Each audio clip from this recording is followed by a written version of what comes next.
Bonjour à tous, j'espère que vous allez bien et que vous êtes prêts à passer un bon moment en notre compagnie. Aujourd'hui, l'équipe de Tous Frères vous emmène sur les traces de notre passé avec le verbe fouiller. Et oui, en ce week-end des Journées européennes de l'archéologie, comment ne pas revenir sur ces sites qui font aussi la richesse de nos territoires?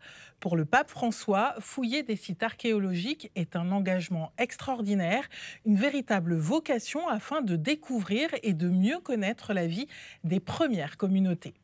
Notre voyage vers le passé nous emmène en Guadeloupe. Une équipe d'archéologues nous guide et nous mène sur les traces des premiers habitants amérindiens. Benoît Bérard, archéologue, parcourt toute la Caraïbe à la découverte de différents sites de fouilles.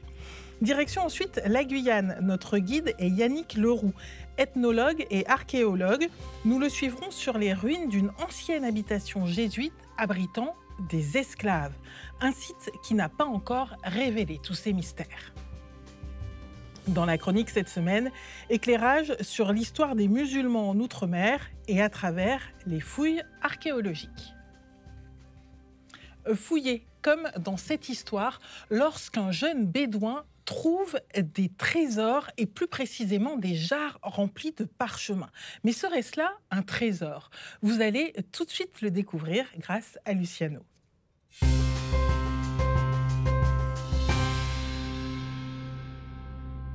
Fouiller, comme dans l'histoire des manuscrits de la mer Morte.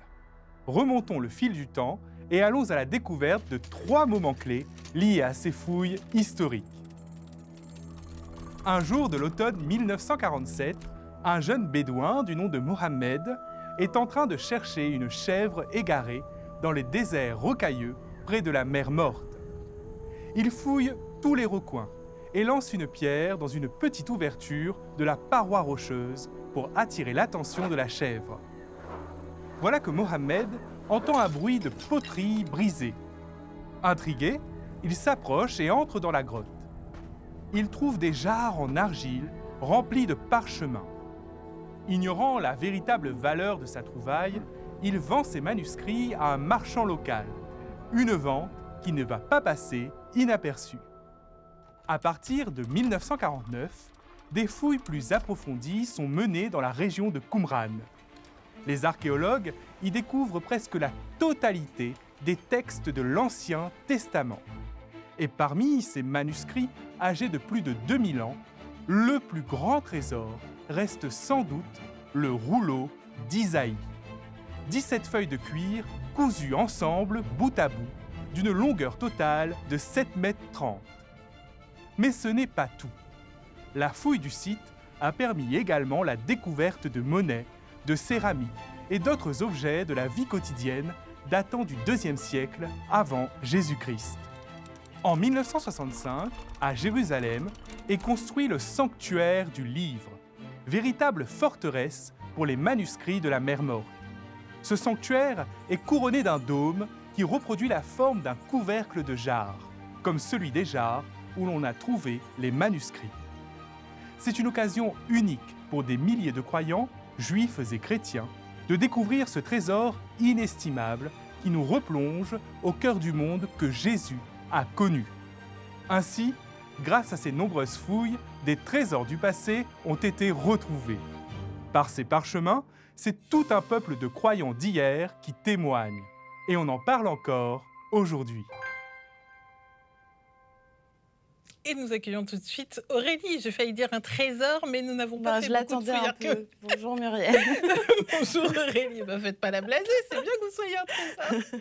Allez, on va découvrir d'autres trésors, cette fois direction la Guadeloupe, et plus précisément une île au sud de l'archipel qui s'appelle donc Marie-Galante, et sur la côte ouest, sur la plage de Folens.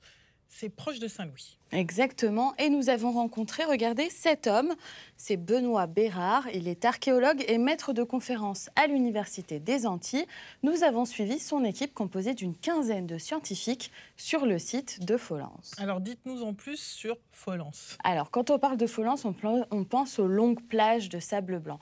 Mais ce site a beaucoup plus de richesse qu'on le pense. Avec ce site archéologique, il nous renseigne sur notre histoire. On y trouve notamment des traces traces des Indiens Arawaks. L'archéologie a permis de dater leur présence au 5e siècle avant Jésus-Christ, il y a donc plus de 2000 ans. Les Arawaks vivaient de pêche, du ramassage de coquillages et de l'agriculture. Ce sont les vestiges de ce mode de vie que recherchent les archéologues aujourd'hui.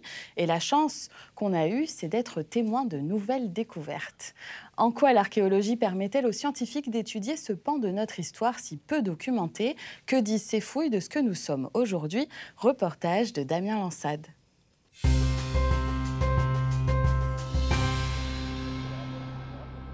Tu vois mon trait là? Donc en gros, ça arrive à 87. 87 et là, tu as les premiers os. À quelques dizaines de centimètres de profondeur, Benoît Bérard et son équipe ont mis au jour des ossements humains de sépultures amérindiennes vieilles de plus de 500 ans. Quand on est en charge d'une opération archéologique, quand on a des découvertes exceptionnelles, c'est à la fois une excitation, on est content de trouver quelque chose d'exceptionnel, et c'est aussi une responsabilité. Ce patrimoine n'est pas à moi, il n'est pas aux archéologues qui fouillent le site, il est à la population de Marie-Galante, à la population de la Caraïbe, et donc on a le devoir de le traiter avec le plus de respect possible. Les archéologues n'ont pas choisi de creuser ici par hasard. Plusieurs fouilles ont déjà eu lieu sur ce site. C'est lors de la création de cette route côtière dans les années 60 que des vestiges amérindiens sont découverts. Les plus anciens pourraient appartenir aux premiers habitants de Marie-Galante.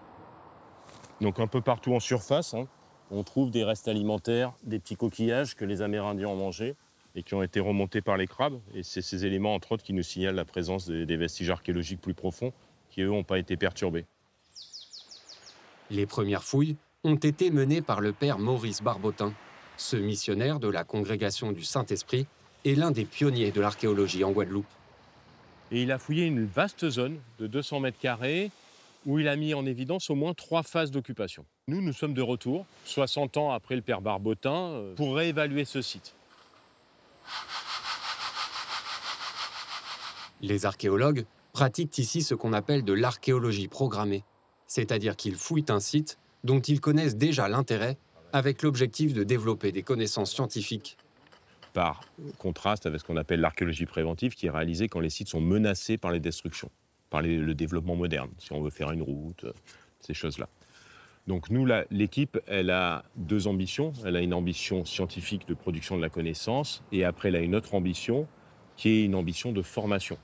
Les chantiers programmés sont les lieux où on peut former les futurs archéologues professionnels.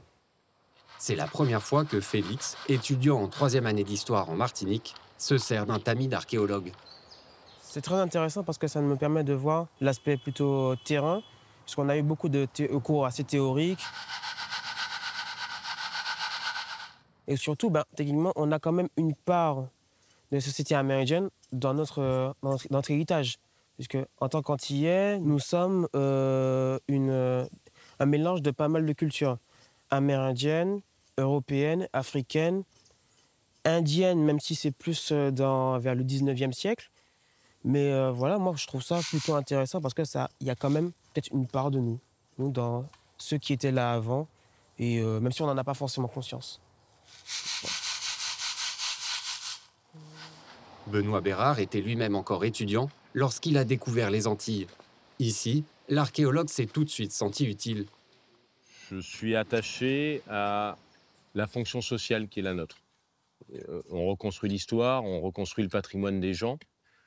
Et j'avais l'impression que c'était peut-être plus important d'avoir dans les Antilles un archéologue qui travaillait sur les sociétés amérindiennes, et que, en termes d'impact social et d'interaction avec les gens, c'était plus fort. Et moi, c'est une partie du travail qui m'intéresse aussi, à laquelle je suis très attaché. Si tu as des pièces, tu fais des petites ziggourats, comme ça, autour, tu sculptes. Ça porte ses fruits parce que depuis une bonne trentaine d'années, on a aussi réécrit le mythe colonial, et que la vision qu'on avait des Amérindiens des Antilles au moment du contact était une vision de figures monstrueuses qui avait été construite par les Européens. Et le travail qu'on a fait, c'est de montrer que c'est des êtres humains avec leur propre logique, et que d'essayer de retirer le filtre colonial de ce récit-là, ça en fait de fait des ancêtres plus adoptables par la population. Les Amérindiens des Antilles ne maîtrisaient pas l'écriture. Ces vestiges sont parmi les seules traces qu'ils nous ont laissées Ils sont donc une matière précieuse pour affiner nos connaissances historiques. Salut, t'en es où? Ah bah elle est là, ta base de données. Ouais. Ok, ça fait combien de pièces? Mais pour que ces données puissent être utilisées par les historiens, les archéologues doivent d'abord tout inventorier et tout analyser. On va voir à quoi ça ressemble. J'ai l'impression que c'est pas si récent que ça. Que tu vois, ça fait tardif. Je suis toujours curieux de voir des nouvelles choses. Et après, l'archéologie, c'est une science de l'objet. Moi, je le touche. Voilà, j'ai besoin de le toucher, de le voir, de regarder des choses qu'on ne peut pas avoir quand on est juste face à un livre ou la céramique, on essaie de la décrire aussi bien que possible. Mais c'est pas tout à fait pareil. Il y a un aspect, tiens, tu l'as vu? Non, je n'ai pas encore regardé. Un aspect tactile, voilà. Revoir ce qui colle ensemble, ça c'est deux bouts d'un même vase qui auront été trouvés. Ouais, il y a un peu d'oiseau, du crabe.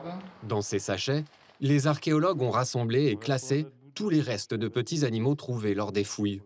Leur analyse pourrait fournir des renseignements sur l'alimentation des différents occupants du site. On est bon, on ferme. C'est l'heure du grand départ. Benoît et son équipe se retrouvent sur le port pour organiser l'envoi de tous leurs prélèvements vers des laboratoires spécialisés. Ces deux petites palettes, c'est l'essentiel du résultat de ce qu'on a fait comme 2 semaines de travail. C'est ce qu'on a extrait du site. C'est tous les restes de céramique, les restes alimentaires, tous les échantillons qui vont nous aider à étudier l'environnement du site au cours des 2000 dernières années. C'est le petit prélèvement qu'on a fait dans le site pour mieux le comprendre et qui nous permettra d'avancer dans la connaissance du site et puis peut-être de revenir sur des bases plus solides pour continuer les recherches à Polence l'année prochaine ou peut-être l'année d'après. Car pour Benoît, les fouilles à Marie-Galante sont loin d'être terminées. Les premiers habitants de l'île gardent encore beaucoup de mystères et le site de Folens est loin d'avoir livré tous ses secrets.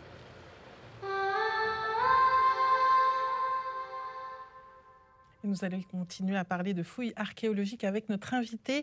Et pour cela, vous allez le voir, nous sommes en connexion avec le frère Olivier Cattel.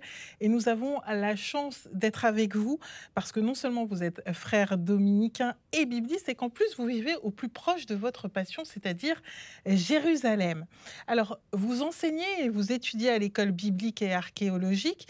Est-ce que vous y avez eu une introduction justement à l'archéologie ? Oui, bonjour à tous, très heureux de passer cette émission avec vous. Oui, je suis depuis 7 ans à l'école biblique ici à Jérusalem. J'ai eu la chance d'avoir des cours d'introduction à l'archéologie non seulement ici à l'école biblique, mais aussi à l'université hébraïque de Jérusalem. Ici, l'archéologie, c'est un sujet qui est au cœur de toutes les préoccupations, à la fois des juifs, des chrétiens et des musulmans. Et donc, on ne peut pas échapper à l'archéologie en Terre Sainte, ici à Jérusalem. Et qu'est-ce que ça vous fait justement de vivre à Jérusalem, au plus près de ce berceau de différentes civilisations ? Écoutez, c'est absolument magnifique. Des fois, c'est un peu difficile. Vous voyez des choses sur les, sur les chaînes d'information. Mais c'est passionnant. Nous sommes dans un quartier où nous avons la chance d'être au carrefour d'un quartier musulman, juif ultra-orthodoxe, de la vieille ville. Et on sent ici toute la profondeur de l'histoire. On découvre ici que quelque chose qui a 2000 ans, c'est quelque chose qui est récent, et que quelque chose qui est ancien à 3 ou 4 000 ans. Donc on entre vraiment dans les profondeurs de l'histoire, des cultures, des civilisations, et on est en permanence confronté à des cultures différentes, à la fois modernes, mais aussi du passé. Et justement, dans l'histoire racontée par Luciano en début d'émission, nous avons évoqué la découverte de manuscrits de la mer Morte. Pouvez-vous nous parler du rôle de l'école biblique dans leur découverte ? À l'époque, Qumran, donc au bord de la mer Morte, se trouvait en fait en Jordanie, et la Jordanie avait demandé donc à l'école biblique de faire les fouilles. Et donc de 49 à 56, si je me souviens bien, nous avons eu 6 campagnes de fouilles pour trouver ces fameux rouleaux, pour explorer ces 11 caves. On en a trouvé 11, puis en particulier, on a trouvé donc des poteries qui contenaient des manuscrits. Et ensuite, ces manuscrits qui étaient souvent en petits bouts, il a fallu les éditer. Donc, c'est du travail avec des pinces à épiler et comme des confettis, d'essayer comme un puzzle de reconstituer ces textes. Et parmi ces grands textes qu'on a retrouvés, vous l'avez très bien dit, c'est le rouleau d'Isaïe. Et d'ailleurs, ce rouleau d'Isaïe existe en 2 versions. On a trouvé 2 rouleaux d'Isaïe avec 2 versions différentes. Et ça, c'est extrêmement important pour le croyant et les croyants que nous sommes. Pourquoi c'est important justement de lire et d'étudier la Bible, on pourrait dire sur place, sur le terrain comme ça ? Mais en fait, vous vous rendez compte de tout un tas de choses, hein. Simplement déjà ce qu'on appelle la topographie, c'est-à-dire comment les lieux sont disposés. Quand vous avez des textes qui vous parlent de Jéricho, on nous dit que Jésus a eu ses tentations au-dessus de Jéricho, sans doute, on ne sait pas exactement. Mais en tout cas, quand on voit Jéricho, en effet, c'est un lieu de tentation, c'est une oasis verte au milieu de ce désert et de cette mer morte qui est complètement désolée. Et bien voilà, tout d'un coup, on comprend un peu mieux quelque chose des sujets bibliques. Et puis, par exemple, quand on se rend au lac de Tibériade, la mer de Galilée au nord, où on va là où Jésus a vécu pendant 3 ans et a eu sa vie publique, eh bien, je dirais, on sent la présence de Jésus, on voit le village de Capharnaüm et on est au plus près d'une histoire. Vous savez, des fois, quand on vit en dehors de Terre Sainte, ça nous semble être des belles histoires, on y croit, mais bon, ça reste au statut d'histoire. Et là, ça prend cher. Et quand on croit à l'incarnation, c'est pas rien. En tant que croyant aussi, comment recevoir un récit que l'on ne peut pas forcément prouver par l'archéologie? Parce que l'archéologie prouve des choses de la Bible et puis parfois ça va à contresens. Oui, l'une des grandes questions, par exemple, on nous dit qu'en 1000 avant Jésus-Christ, il y a le roi David que tout le monde connaît, qui prend Jérusalem, qui construit un premier temple et qui construit un grand palais. Et on a retrouvé ce qu'on appelle la ville de David à Jérusalem. Le problème, c'est qu'on n'a pas retrouvé ce grand palais, en gros, de l'an 1000. Alors, qu'est-ce que ça veut dire? Est-ce que ça veut dire que c'était une invention? Non. Mais la Bible n'est pas avant tout un livre d'histoire comme on conçoit l'histoire aujourd'hui. C'est un livre de transmission de tradition. Et tout ce qui est dans la Bible est vrai pour notre salut. Et donc, de temps en temps, il faut un peu jongler. On est un petit peu déplacé. Et bien, tant mieux si on est un petit peu déplacé. Ça veut dire que voilà, Dieu est entré dans une histoire humaine avec ses complexités et que parfois, il y a des choses qui nous échappent. Et finalement, c'est pas si grave. Parce que même si David n'a pas eu son grand palais ici à Jérusalem, eh bien, il a eu une importance parce qu'on le trouve d'ailleurs dans des témoignages archéologiques plus tardifs. On nous parle de la maison de David, donc il a bel et bien existé. Est-ce que c'était un grand roi? Est-ce que c'était un chef de tribu d'une grande ville avec quelques villages autour? On ne sait pas exactement, mais ça ne doit pas nous ébranler. C'est l'histoire humaine. Et d'ailleurs, à contrario, est-ce qu'il y a des éléments concrets comme ça qui vont appuyer la véracité des évangiles? Est-ce qu'on peut donner quelques exemples? Oui, par exemple. Oui, par exemple, je pense au village, moi que j'aime beaucoup quand on emmène les pèlerins, le village de Capharnaüm. Ce village de Capharnaüm qui est un tout petit village, mais alors vraiment tout petit, pauvre, au bord du lac. Et on a retrouvé en fait une église du IVe siècle qui elle-même, on voit en son centre, est construite sur une maison et qui est sans doute la maison de Pierre, cette fameuse maison où Jésus, après la synagogue, dans le récit de Marc, eh bien, est allé se retirer pour guérir la belle-mère de Pierre, et puis où il a guéri les malades le soir. Et donc tout d'un coup, on voit que les chrétiens, il y a une tradition dès les premiers siècles que c'était le lieu où le Christ s'était rassemblé avec ses disciples. Et puis, voilà, c'est un tout petit lieu, c'est pas une grande ville, c'est pas une grande Rome. Et voilà, le Christ est venu dans un lieu tout simple pour annoncer son message. On pense aussi au tombeau de Jésus. Qu'est-ce qu'il en est exactement? Alors, tombeau de Jésus, en fait, ce qu'on appelle le Saint-Sépulcre, donc cette grande église à Jérusalem, au cœur, il y a un genre de petit bâtiment qu'on appelle l'Idicus, ça veut dire le petit édifice. Et dans ce petit édifice, il y a la tombe du Christ, selon la tradition, là encore. Alors, on n'arrive plus tellement à voir à quoi ça ressemblait, parce qu'il y a eu tellement de destruction et tout a été aplani. Mais il y a quelques années, quand on a fait des fouilles pour restaurer ce Saint-Sépulcre, parce que tout commençait un petit peu à tomber, eh bien, on a retrouvé le lit, c'est-à-dire là où on a creusé la pierre. C'est des pierres qui se creusent très bien pour construire un tombeau. Et ça, c'est très beau parce que ça n'a pas été construit sur rien. Si c'est en ce lieu, c'est qu'il y avait bien une tombe. On voit la forme de la tombe encore jusqu'à aujourd'hui.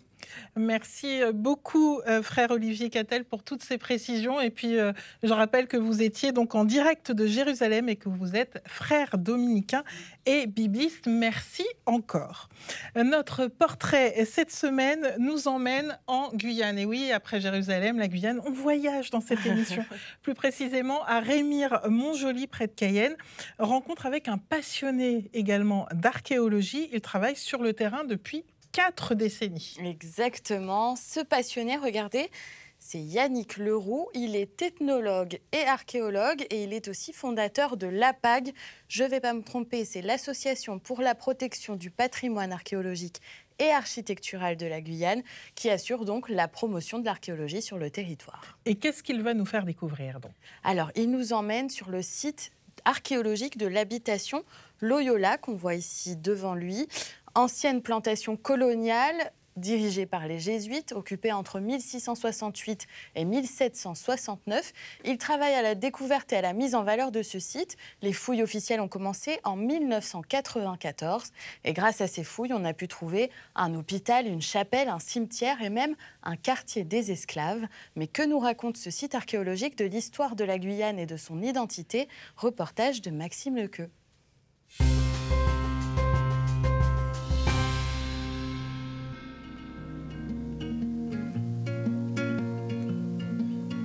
C'est en arrivant en Guyane il y a plus de 40 ans, j'ai été fasciné par les traces du passé que je trouvais en me promenant, et désolé qu'elles ne soient pas mieux mises en valeur, mieux mises en évidence.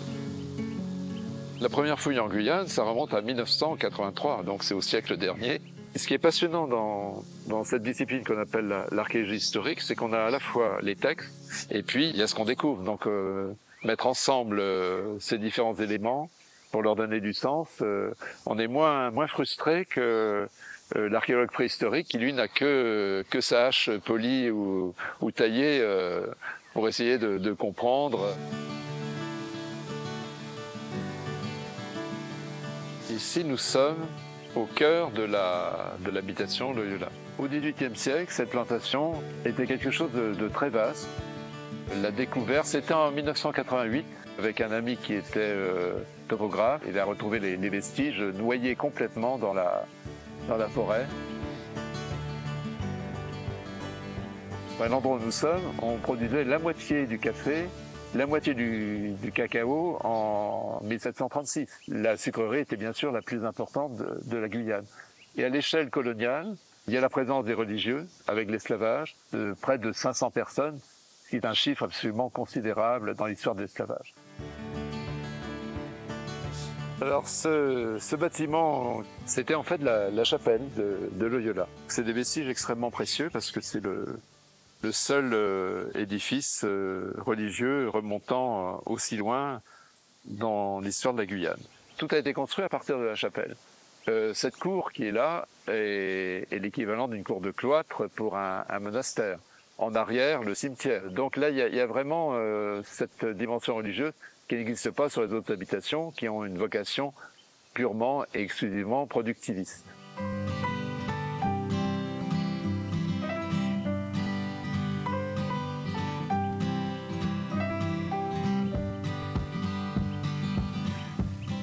L'an dernier, on a redécouvert, à notre grande surprise, la première sucrerie remontant au XVIIe siècle de l'habitation. On a le quartier des esclaves qui attend d'être étudié. Et là, on va introduire une demande parce qu'il y a une archéologue qui a envie de s'attaquer à ce très beau vestige qui est précieux parce qu'en Guyane, les quartiers des esclaves du XVIIIe siècle, on n'en a jamais fouillé. J'ai vraiment la chance d'avoir rencontré ce site dans ma vie et l'habitation ne révélera jamais tous ses secrets. Je pense que c'est un site qui est tellement riche. Là, on est au début de découvertes majeures. J'en suis absolument convaincu.